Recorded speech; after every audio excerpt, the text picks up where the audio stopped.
All right, looks like we're getting started, and I can see people are starting to trickle in. Uh, Hi, I'm Nick. I'm one of the solution consultants here at Computronics, and as we have people starting to come into the lobby, uh, if you could just post where you're from and where you're watching from, we'd love to know. Curtis and me are both in Edmonton, but I know we have people joining from all across North America, from the States and Canada. So yeah, if you'd be willing to throw that in the chat, we'd love to know where you're coming from. I'm really excited to host this webinar focused on the new AI features that are coming to Posse. Curtis, why don't you introduce yourself? Yeah, so I'm Curtis Donater. I am a consultant here at Computronics and a software developer on the development team. So I've been part of the team that's been looking into how we can leverage AI inside of Posse and get that working for our customers. Awesome, yeah. And I see people are starting to put in where they're from. We've got people from Philadelphia, from the Yukon, which is awesome. Madeira. It's really great to see everyone. Yeah, please keep posting those in there. Throughout this presentation, also, we're going to be welcoming your questions. So if you have any questions as we do this demonstration, as Curtis does the technical part, please feel free to throw them in either the chat or the Q&A, whatever works best for you, and then we'll try to get to as many of those as we can. The next 45 minutes are really going to be about how AI can change the way that your users interact with the Posse customer portal and the staff portal. Now, the plan for today is pretty simple. In a few minutes here, I'm going to do a demonstration of the new AI features that are coming to Posse. Curtis is going to do a brief technical overview of how they work and kind of look under the hood. And then we'll do Q&A and try to answer some of your questions. Now, the examples you're going to see are from our Posse PLS COTS product, but the features are compatible with any Posse system for any of our clients. So it doesn't matter if you're ABC or platform, we can have those features interact on that for those clients.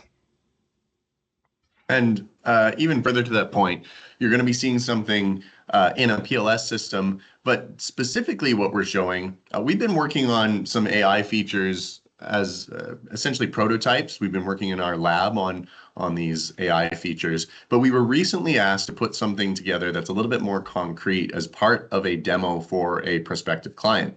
They even had a few very specific AI related requirements.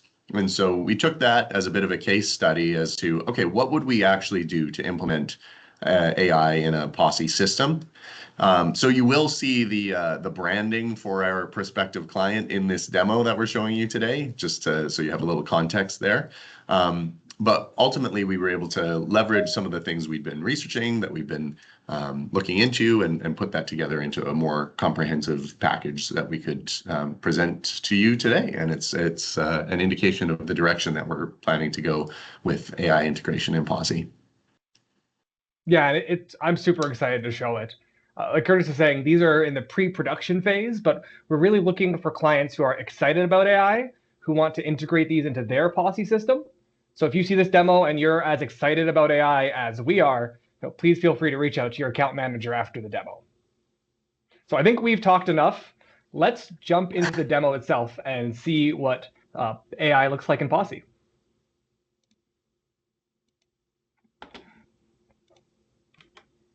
Let's jump into the demo.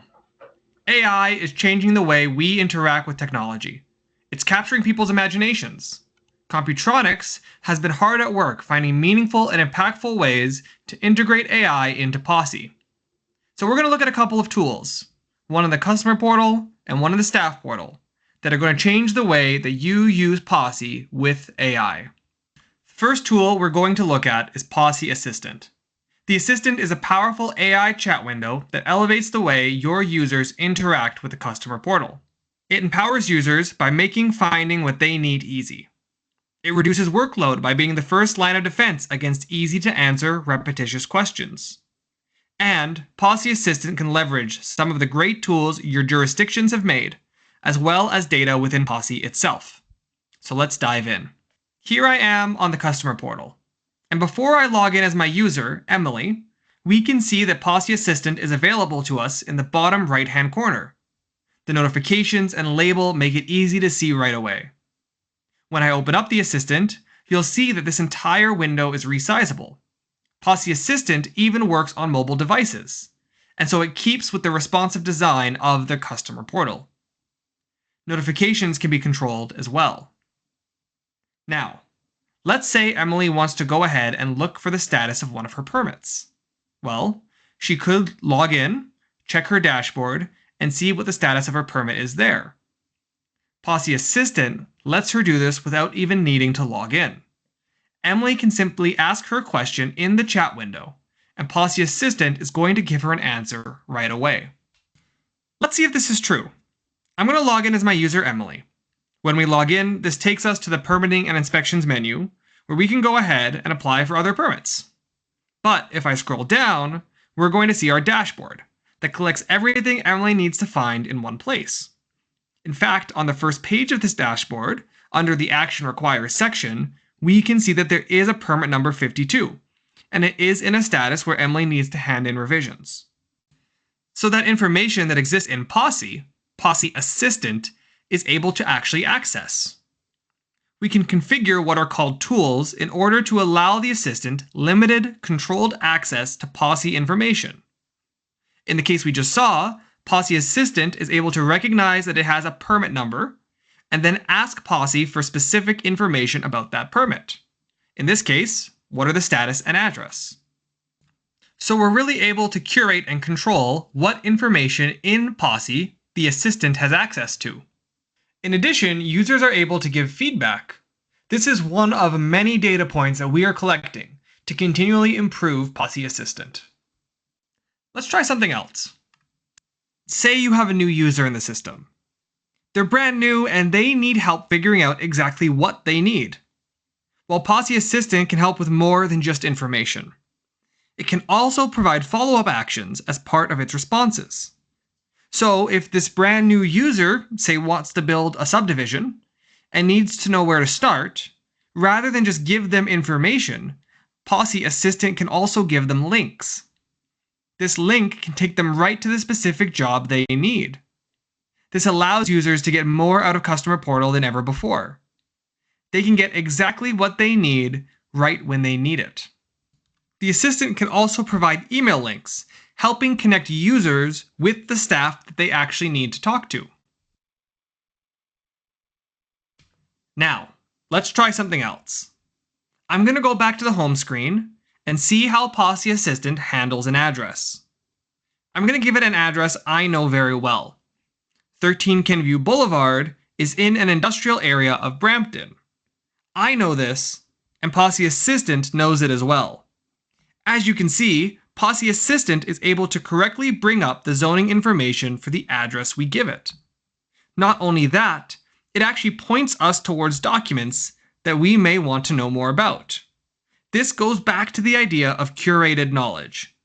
POSSE Assistant effectively has two places that it can pull knowledge from: tools and content. In this response, we get both. It uses its tools to pull information out of GIS, specifically Brampton's GIS layers, to get the zoning information it needs. It also has access to specific content that we've given it. This takes the form generally of text files, maybe PDFs or other text-based content. In that information, using a vector database, POSSE Assistant is able to pull in even more information that we might want to see. The links to the documents come out of this content. So, it's a robust tool, and you can control what knowledge POSSE Assistant has access to give your users the best possible experience. Now, as I ask my next question, POSSE Assistant is able to follow along.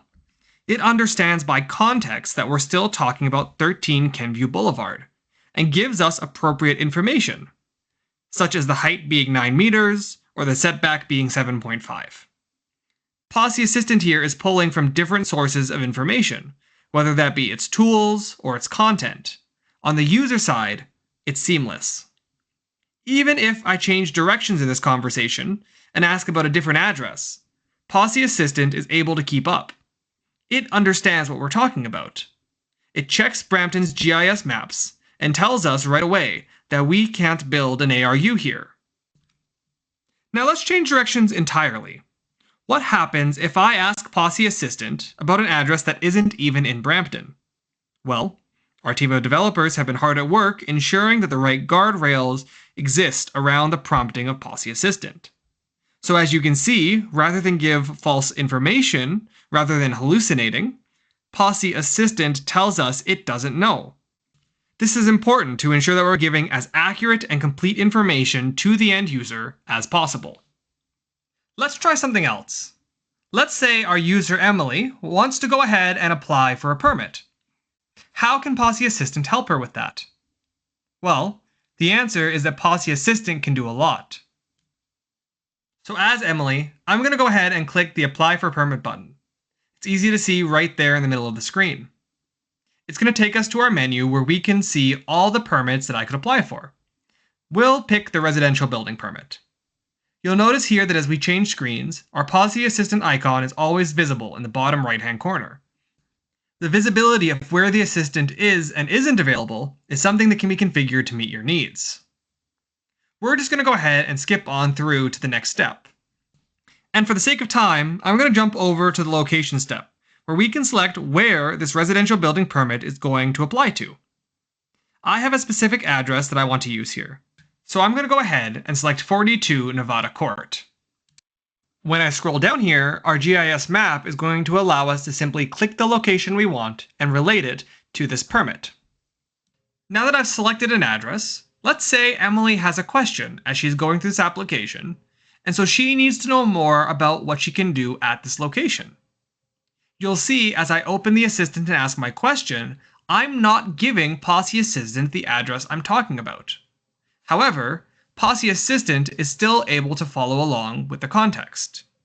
So, it checks 42 Nevada Court and tells us that we can build an ARU here, but only one that's internal or attached. So there are two different tools that are happening here. On one hand, POSSE Assistant is using POSSE's internal data, and it's able to see where I am in context on the customer portal. It knows what address I've already selected.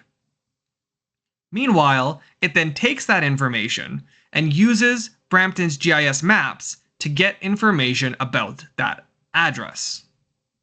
This is a really powerful way to help users walk through and guide them through the application process as they go. On top of that, POSSE Assistant can help users retain that information. When they're done with the conversation, or at any point in the conversation, they can click the mail icon in the top right corner to get an AI summarized email of the conversation that they've had. This goes to whatever email address they put in. And then they have a record of the conversation to look back on in case they need the same guidance again. For example, if Emily gets information and needs to reassess her application, she can use her summary email as a guiding point next time she tries to apply. As you can see, POSSE Assistant is a robust AI tool that elevates the way your users interact with the customer portal. It helps them find what they need in one place. It reduces your staff's workload. And it collects data from inside of POSSE and your GIS maps and other tools you've created to provide extra value to your users. POSSE Assistant is our answer for how AI can empower the customer portal. Now there's one more thing I want to show you. In the staff portal, POSSE has highly configurable searches that allow different groups of users to have exactly what they need when they search. Using AI, we've created a smart search that allows users to ask their questions in plain conversational English and have the AI find the appropriate search for them and then fill it in. So, when I finish typing my question, Smart Search is going to bring up a list of all the searches it thinks might answer my question. All I need to do is select the search I want. Then Smart Search will automatically fill in the criteria and perform the search. As you can see, this gives us the best of both worlds. On one hand, we have our highly configurable searches for different user groups to meet their needs. On the other hand, we have one easy location where people can ask their questions in natural language and find the information that fits their question. Even if I ask something ambiguous like Nicholas Almeida, Smart Search is able to give us a list of different searches that might fit our criteria. Is Nicholas Almeida a customer, a defendant, a user? Once I know what I want, Smart Search will automatically fill out the criteria so I can navigate where I need to go. As you can see, AI is coming to POSSE. POSSE Assistant and Smart Search change the way that users interact with both the staff portal and the customer portal, and provide more value than ever before.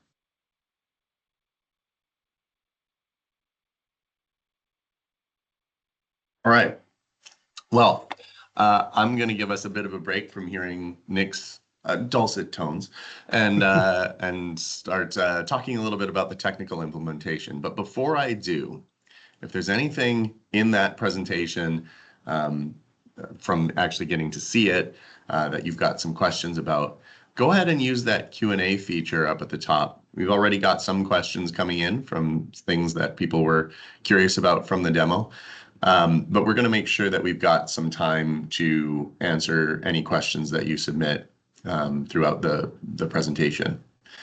And that also goes for anything that I talk about on the technical side, because as Nick was mentioning off the top, I'm going to dive into a little bit of a peek behind the curtain, what's under the hood, how does this work?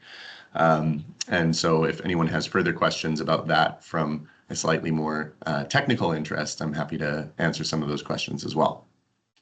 So from a technical implementation, so for anyone who's saying, I see in the chat that for someone Q&A is not enabled, and I apologize if that's the case, and feel free in that case then to post your question in the chat. And the only difference is really that then everyone will see it in advance. So, but we will be actively monitoring both the Q&A feature and the chat. As I mentioned, some people have submitted to Q&A. So for those of you who aren't able to access Q&A, I apologize. I'm not sure why some people have access to it and some don't. Anyways, to talk a little bit about the implementation of the tools that you saw there, we have the POSSE Assistant chatbot from a customer-facing perspective, and we have the Smart Search. I'll start by talking about the customer-facing chatbot integration. And hilariously, the thing that I was just about to say, someone just posted a question about. What fortuitous timing. So the question is, what LLM model are we using? So the current implementation, we are using an OpenAI model. We're using GPT 4.1 mini, and we're doing that with Microsoft Azure's implementation, the Azure OpenAI implementation of GPT 4.1 mini. And then as we're using that, and by the way, any other context in questions we'll address closer to the end. So, so along with that, obviously we're not just taking the prompts that the user are putting into the chatbot and sending them directly to the model without any other guardrails or without any specification. We need to make sure that all of the answers that the chatbot are giving is actually relevant for the POSSE system and for that specific implementation of POSSE for that client. So what we did, again, this is a prospect, so this is a little bit of a different exercise than we expect to do with anyone who's actually going to be implementing this, because we kind of had to come up with this on our own, whereas in an actual implementation project, we would expect to work together. So what we did was, first, we wanted to get a data set together that could be used to answer questions based on information that was specific to that prospective client. So in order to do that, we first got a bunch of the publicly available information from the website, both by doing just some screen scraping of websites. We got the website pages from their building area, from the planning and development area, and then from actually the region's website, we got some information about land use planning, and we got all those documents together from the websites. Then we also, their zoning code was implemented as a bunch of PDF documents. And so we got all of those documents, we got the PDFs from zoning, we got the website areas, and we uploaded these all to what Azure OpenAI describes as a vector store. And then what that does is it essentially takes that information and indexes it in a way that the AI is able to look up the information. And then we craft the system prompt for this AI to say, any questions that are being asked about things like zoning or anything that requires looking up specific information, you need to look at this data store first. If the data store doesn't have this information, don't give this information. You know, if someone's asking a question, like we saw in the demo where Nick asked a question about an address that isn't in the city of Brampton, the AI just said, no, I don't know about anything about that, and I'm going to decline to answer the question. So that's the first part, is that we collected this information.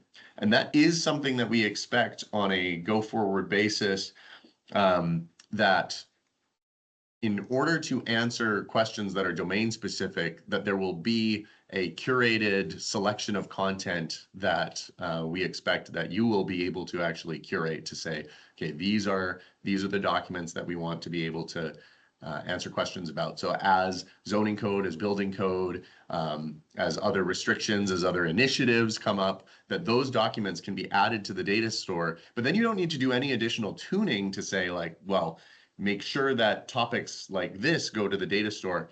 That the AI can figure out the context for itself, which is fantastic. All you need to do is make sure that the content's up to date. So that's the first part, is the content. And you heard in the demo, Nick was talking about, we have content and then we have tools. So let's talk about those additional tools. So we've got two categories of tools, or functions, if you will. We've got the built-in tools that will come with every installation of POSSE Assistant. That is the integration with POSSE stuff itself. So the ability to query the status of an application, that is going to come out of the box. The ability to get the context of what the user is looking at. So as they've selected an address, to be able to say, oh, okay, well, I see in the context of what you're doing right now in the application, this is the information that you have. So let me use that information. That comes built in. The tool of being able to navigate throughout the application. So for example, the demo showed that ability to link to pre-consultation application when someone wanted to start doing a subdivision. It's like, well, this is the first step, so come to this first step. Those are certain tools that will be that are built in, although they're also configurable to work within the specific permit types and other job types that exist, licenses that exist within your system. And those will come, with every PLS and ABC implementation. And so then there's another set of tools, another category, which is tools that are developed in consultation and in collaboration with our customers, with you. And again, because this was a prospect, we kind of invented this ourselves. But in this case, we used publicly available GIS layers from the city of Brampton in order to answer some of these questions. So for example, anytime we're getting the zoning information from an address, we could theoretically, if that information was loaded into POSSE, get that information from POSSE. But otherwise, we're using GIS layers in order to query the information about the zoning. Similarly, we asked a few questions in the demo about the suitability of various addresses for building additional residential units. Can they have a suite? Can I build a suite out in the backyard, in the garden, or can it only be a rental suite? As it so happens, the city of Brampton has a tool that, given an address, it's actually a map-based tool, but given an address, it will get that suitability for an additional residential unit. And so we implemented that as a tool that the AI is aware of, so that if you ask that question, the AI says, oh, I know how to answer that question. I have this tool available to me, and it will make a call out to that service. So all of that information is actually up to date in real time based on the tools that are available from the city of Brampton. So this is what we would expect to do as part of an implementation project. Is we'd come in, we would have these standard offerings, but anything that you might want to do, whether it's from the capabilities to look up information, to be able to provide a link to somewhere else in an application, even potentially to get something started, like to actually do an activity and an action to create something, is something that we have the ability to tie in to that chatbot. Okay, so that's the chat integration. The Smart Search tool, which is really fantastic for your internal users to just be able to do that natural language processing instead of trying to figure out which search you need to use. We're really excited about that. It ties in similarly to some of what we've been doing with our real-time reporting, like our business intelligence tool with the ThoughtSpot integration, which also has that natural language capability. So this is an extension of that concept, where the Smart Search tool, it's also using GPT-4o Mini behind the scenes, but we've essentially just told the AI about all of the searches that are available in the environment, both the ones that come standard with PLS and ABC and any customer specific searches that we have as part of your implementation, and given it the list of here's the searches, here's what it returns, and here are the various search criteria. So then when you put in that, hey, I want to find this thing, it goes through that list of searches. It'll identify up to 5 of the most suitable options. You saw that in the case where Nick just put his own name in and that it had five possible results.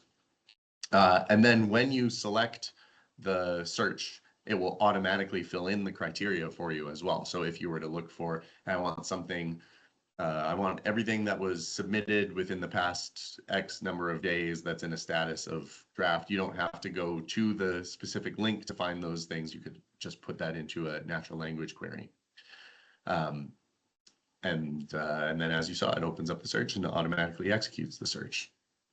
So that's just a little bit of the under the covers on the technical details of all this stuff.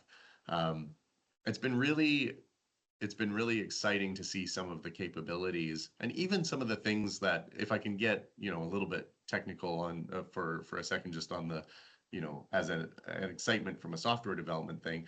Anyone who's more technical on the screen, who's actually been involved in doing POSSE configuration, might know what a pain it is to deal with things like address normalization, right? Where someone is typing in an address into something, but the street name is abbreviated not the way that it's stored in the database, or the capitalization is wrong, or the suite number is in the wrong order. One of the things that's fantastic about AI and natural language processing is that you just put in the rules for, well, this is what the address is supposed to look like. And then you don't have to think about it anymore, because the AI will look at the address and go, well, it really should be like this based on what you told me, and just do all of it for you. So some of the things that have been that are challenges in software development in general are the things that AI makes really easy.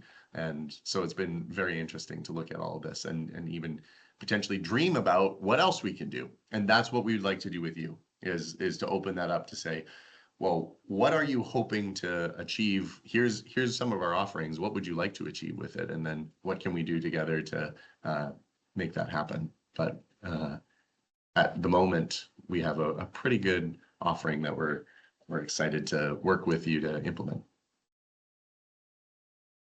Yeah, thanks, Curtis. It is really exciting. POSSE Assistant and Smart Search are just really powerful tools. So, want to get to the Q&A. I know there's lots of questions flying into the Q&A and in the chat. I'm going to start with one I think probably is on most people's mind. Curtis, what version of POSSE is the Assistant available for? Great question. So for the customer-facing tool, what we were demonstrating was a Web UI customer portal. For Web UI, the chatbot is relying on some features that were introduced in POSSE version 7.4.2 to be able to include tools like chatbots into the system. If your customer portal is still implemented using Outrider, we are relying on features that were introduced in at least POSSE version 7.3. Obviously, we always encourage people to be on the latest version that you can be on. But so for Outrider, minimum 7.3. For Web UI, minimum 7.4.2 to be able to include the chatbot. And then for the POSSE Smart Search, that is going to be a POSSE 8 specific feature. So you need to be on 8.2 and no specific 8.2 version, just any 8.2 branch. Awesome. Another question for you. In the first example, the demo mentioned that without logging in, the assistant is able to get the status of a specific permit. Can any user, even those not directly involved with the application, obtain those details? Or other information such as the address? Right. So that feature specifically is kind of going off of the idea that you would have publicly available searches in your customer portal. And so then we were thinking, well, the AI should be able to do anything that you can also do as a guest user in the tool.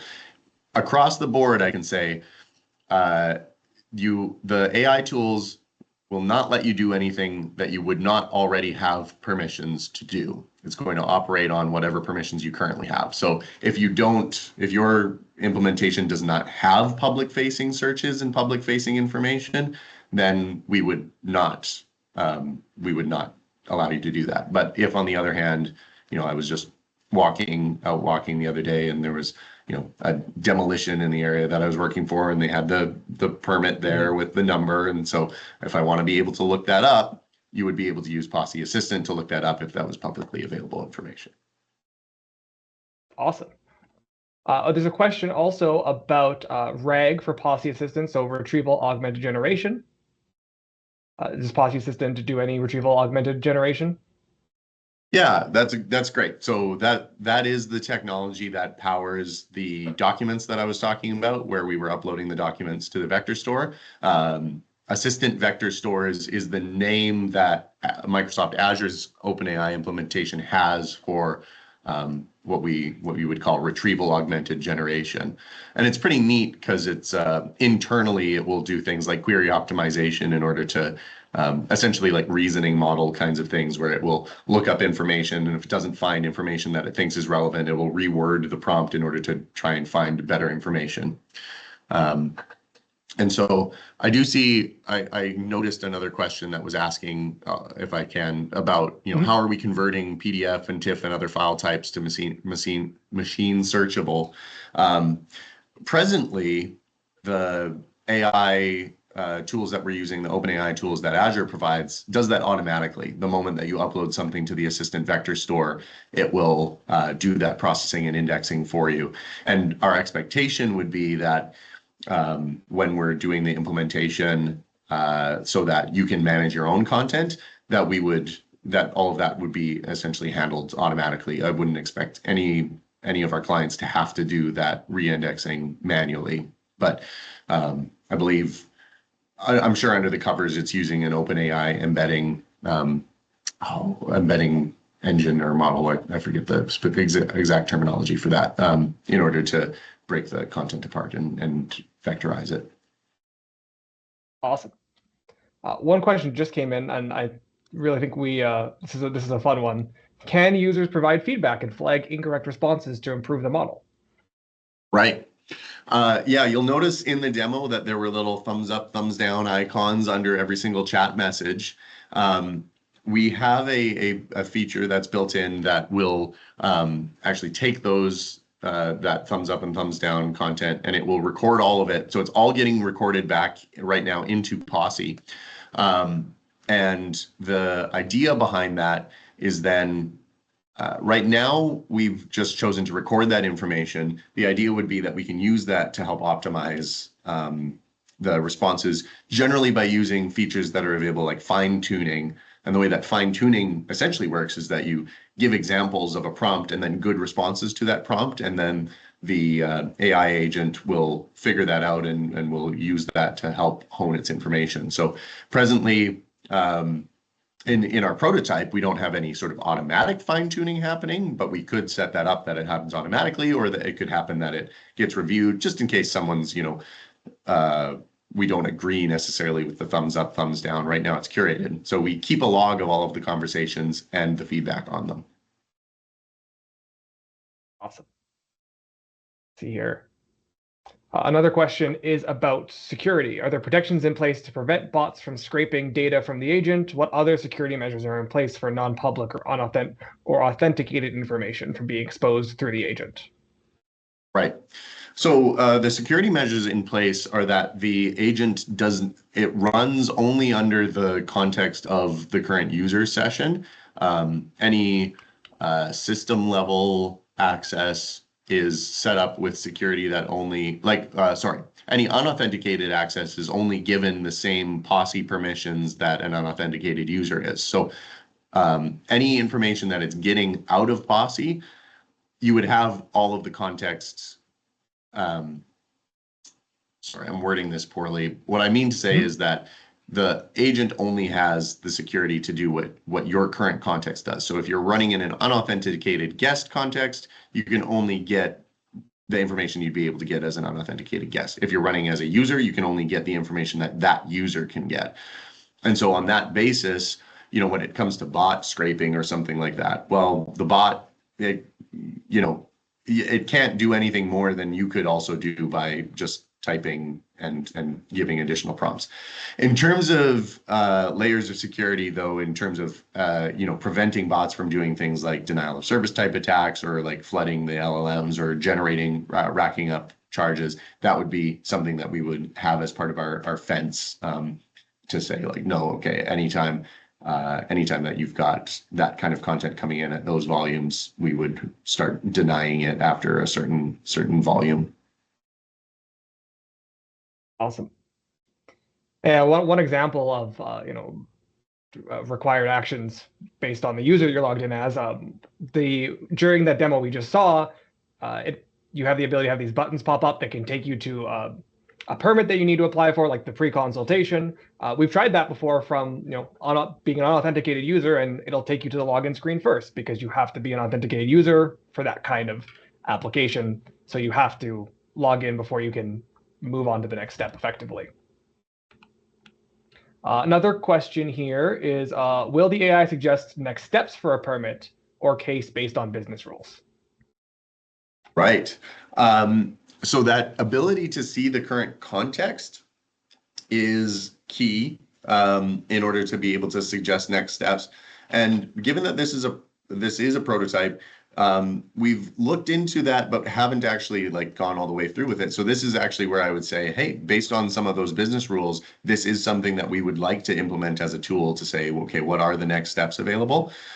So I would say it is certainly within the realm of possibility, and in fact, actively something that we'd like to look into. I will say, and I don't know whether we have another, I know we've presented on this before in the past, but we do also have an integration with a partner of ours named Archistar that will actually take their tool will take your documents, your blueprints and drawings that have been submitted, and compare them with the city's building code and zoning codes, and then we'll do a lot of the initial setup of the permit. So that is another option as well, as in addition to the POSSE Assistant, is to use the Archistar integration in order to really help the users circumvent a lot of the busy work of entering a permit application, and in some cases even potentially getting an immediate turnaround on some of those. So we have a couple of AI offerings that allow you to do next steps based on business rules. Cool. One question came in here about how do you measure quality end to end, and how does this version score? And how does what score, sorry? How does this version of POSSE Assistant in terms of answer quality? Oh, yeah. So one of the ways that we measure the quality end to end is using that feedback tool once it's actually public. Internally, we haven't created a metric precisely to determine the score that we could score it out of 10 or anything like that. But we do, we've through a lot of testing honed those prompts in order to make sure that the quality is there. And that's where honestly, because, I mean, we all know about how AI works and how it likes to answer questions authoritatively, even when its information is not correct. And getting it to that place where it will consistently say, no, I won't answer this question that I don't have information about was a win for sure. So I mean, I don't have a score out of 10, but I would say in general, where we've gotten to with this proof of concept is the information has been consistent, it's been accurate, and I shouldn't say consistent because it will answer the same question different ways, but it won't give differing results. It will just phrase it differently, or it might link to a supporting document in some cases, and in other cases not link to that supporting document. So far, again, I don't have a metric, but I would say we're happy with it. And if we weren't, we wouldn't be presenting it at this point to say that we actually want to implement it. We would still be working on it. Absolutely. I'm going to give you one last question here.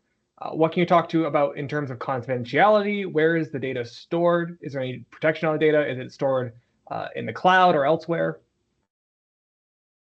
Yes.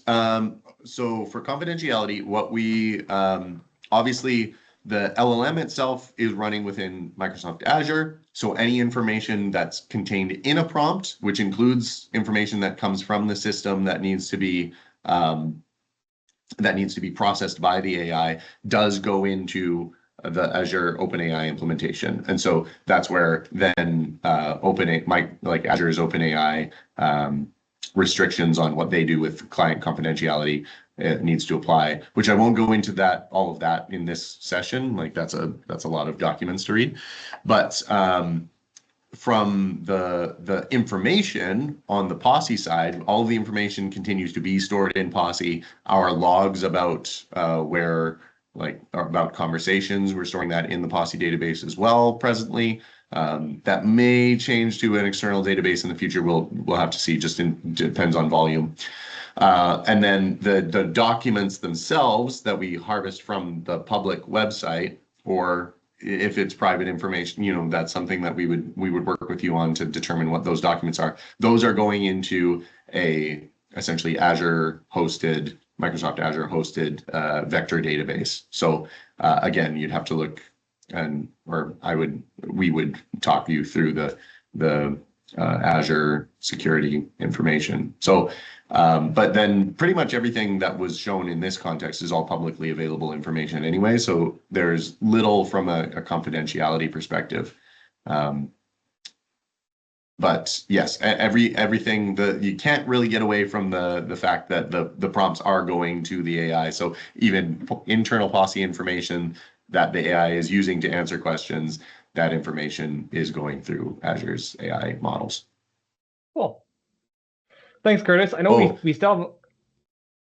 There is one last question that just came in that I do want to answer quickly. The question, is there an API for extending or embedding AI capabilities into other applications? And the answer to that question, the way that we're intending to implement the tools and functions is using standards like the Model Context Protocol, MCP, in order to be able to build discrete tools. So the expectation would be that potentially even without too much computronic support, you'd be able to build your own tools that the POSSE Assistant would be able to call. So that's a great question.